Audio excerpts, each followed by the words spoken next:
Whispers in the Basement, a babysitter's haunting encounter. During my college years, I found myself moonlighting as a babysitter to pocket some extra cash without being tied down to a fixed work schedule. One family, in particular, hired me regularly to watch over their 4-year-old son during their evening work events. The boy, quiet and undemanding, made for an easy charge. He was content watching TV and playing with his toys, and he seemed to develop a liking for me. It was my 6th time babysitting for them, and everything started out as usual. I arrived just before the parents left, and they informed me they would return around 11 p.m. My only task was to ensure the little one was tucked into bed by 9. The evening unfolded normally: TV time, a small frozen pizza for dinner, and a bathroom break for the boy. However, when he returned from the bathroom, he mentioned peculiar shuffling noises emanating from the basement. Bewildered, I turned off the TV, and in the ensuing silence, the mysterious sounds became apparent. Faint yet distinct, something seemed to be moving around below. The boy, visibly frightened, looked to me for reassurance. Trying to ease his fears, I dismissed it as probably just a small animal that had found its way in. I instructed him to stay upstairs while I investigated. As I cautiously opened the basement door, the shuffling ceased. The unfinished basement, unfamiliar to me until then, was filled with storage boxes. I navigated through them, checking behind each one. Finding nothing, I returned upstairs, comforting the boy and convincing him all was well. We soon forgot about the unsettling noise. Hours passed, and as the clock neared 9 p.m., I began preparing the boy for bed. After tucking him in, I descended to the living room, where I spent some time on my phone. Suddenly, the shuffling returned, louder and more pronounced this time. Panic set in as I listened, and then, to my horror, I heard the bedroom door open. The boy descended the stairs, calling my name. Instinctively, I told him to stay put and not venture down. My heart pounded as I approached the basement door, phone in hand, ready to dial 911. With trepidation, I opened the door quietly, only to be met with the unmistakable sound of shuffling, now dangerously close. I flicked on the lights, revealing a half-naked man crouching by the bottom of the stairs, rifling through storage boxes. My immediate reaction was to slam the door shut and race upstairs to fetch the boy. We fled the house and called 911 from across the street. As we anxiously waited, I peered through the windows, watching as the police combed through the house. They discovered evidence of someone having recently lived in the basement, with piles of trash hidden in boxes. However, the intruder eluded capture. When the parents arrived, they thanked me and collaborated with the police. Despite a thorough search, the mysterious man remained at large. Over the next few days, fear and paranoia consumed me. I stayed in touch with the parents, hoping for updates, but the man's trail went cold.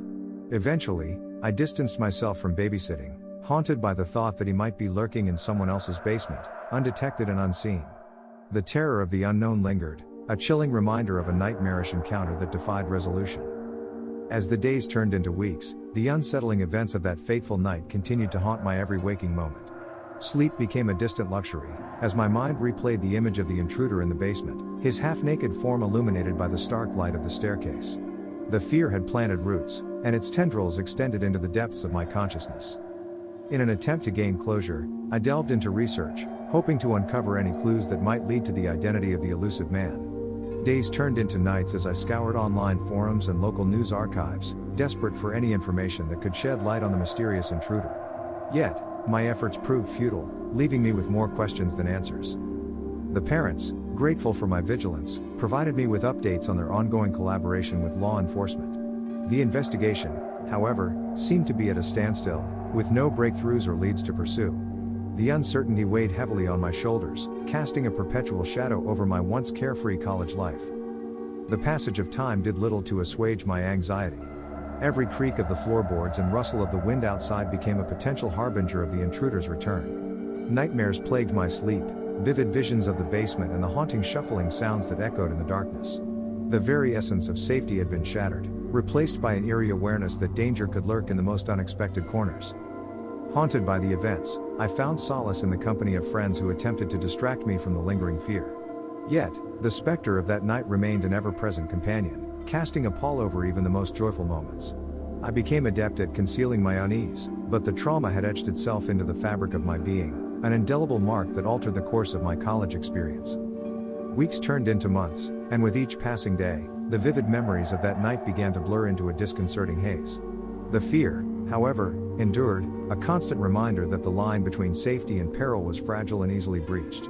The notion of returning to babysitting or any semblance of normalcy became a distant aspiration, overshadowed by the lingering shadows of the unknown.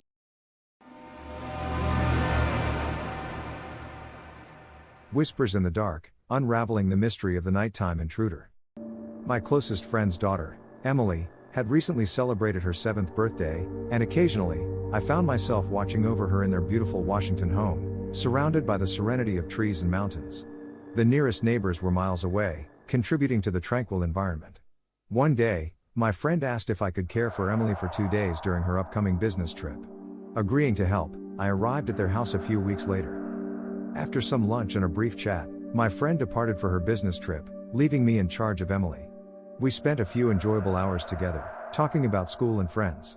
Later, we went out to grab dinner and dessert. Returning home around 8 p.m., we decided to cap off the night with a movie before bedtime. As I scrolled through the movie options, Emily pointed towards the front door, asking, "Who's that?" Surprised, I turned to see a tall man outside. Opening the door slightly, I inquired if I could help him. He claimed to be ensuring someone was home, leaving abruptly. Uneasy, I locked both doors, assuring Emily it was just a neighbor, and we resumed our movie. As the night progressed, I heard a peculiar crunching sound from the back of the house. Alarmed, I investigated, but the porch appeared empty. Dismissing it as imagination, I returned to the movie. Eventually, I lay down to relax, unintentionally falling asleep on the couch. Hours later, I awoke to the TV still on. Sensing an eerie silence in the house, I heard footsteps, distinct crunching sounds, this time, from the right side of the house. Stopping outside the curtained window, the footsteps heightened my fear. Slowly approaching, I pulled back the curtain, only to find emptiness. Assuming exhaustion played tricks on my mind, I grabbed a glass of water and retired upstairs. The next morning, while discussing plans over breakfast, Emily mentioned hearing footsteps outside her window the previous night. Concerned, I armed myself with a small knife and inspected the surroundings.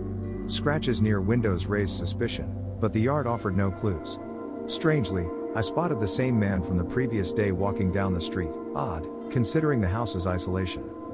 Determined to avoid the unsettling house, I took Emily to the mall for the day. Upon returning home around 6 p.m., my friend called, and I shared the strange encounter. To my surprise, she recognized the man, who had approached her weeks ago seeking a night stay, an offer she declined. We decided that if anything else occurred, the police would be involved. As darkness fell, I double-checked locked doors, and we settled in for a board game. Around 9 p.m., soft tapping outside a window escalated to loud scratching near the room we occupied. Panicking, I grabbed Emily, rushing to the safety of the car. In the hotel, I called the police, who arrived promptly. 2 officers inspected the house while we provided details. The next day, my friend returned, and together, we cautiously re-entered the house. After hours of discussion, I bid them farewell and headed home. The man responsible for our ordeal was apprehended a month later after multiple reports of break-in attempts. His motives remained elusive, as he didn't steal anything during previous break-ins. The chilling uncertainty of his actions continues to haunt my thoughts, leaving me to wonder about the true nature of his intentions on that fateful night. In the weeks following the unsettling incident, a lingering unease settled within me.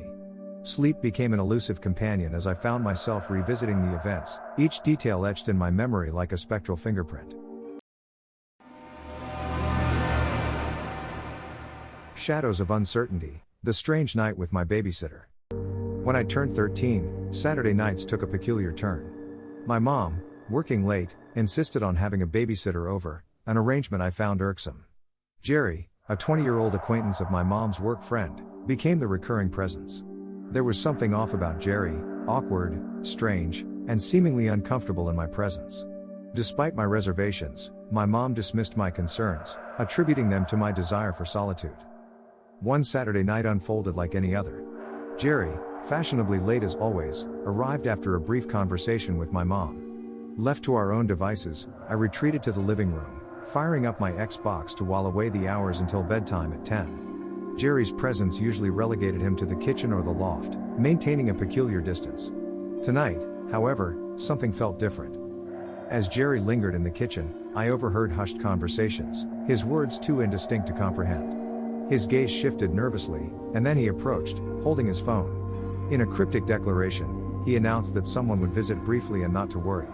Unnerved but with no recourse, I muttered my acquiescence. The subsequent 20 minutes were marked by an uncomfortable silence. Jerry, contrary to his usual behavior, stayed in the living room, not uttering a word. His attention wavered, creating an air of awkwardness. Positioned near the front door, our living room served as an unwitting stage for an impending and mysterious arrival. A car eventually pulled into the driveway, and a man knocked at the door. Jerry, sprightly, hastened to answer, positioning himself between the door and me. He reassured me of his imminent return and stepped outside, engaging in a shadowy exchange. Through the cracked blinds, I glimpsed a large bag changing hands, leaving me perplexed. Jerry returned, explaining the visit as a friend dropping off a misplaced wallet.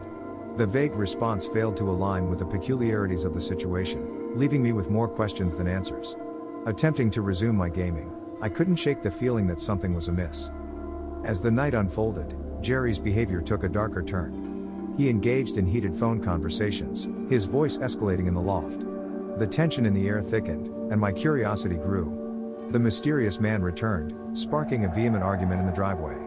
Jerry re-entered with the bag, the nature of their disagreement still shrouded in mystery. By 10 p.m., Jerry abruptly instructed me to head to bed.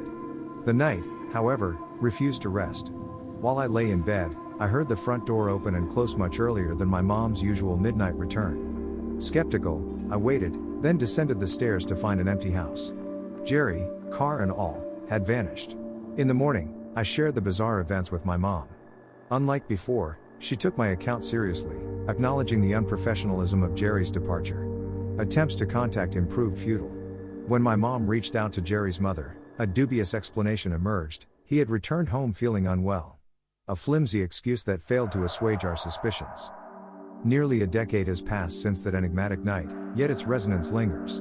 The unanswered questions persist. What fueled the heated exchanges? Why did Jerry abruptly leave? And what clandestine cargo did that bag conceal?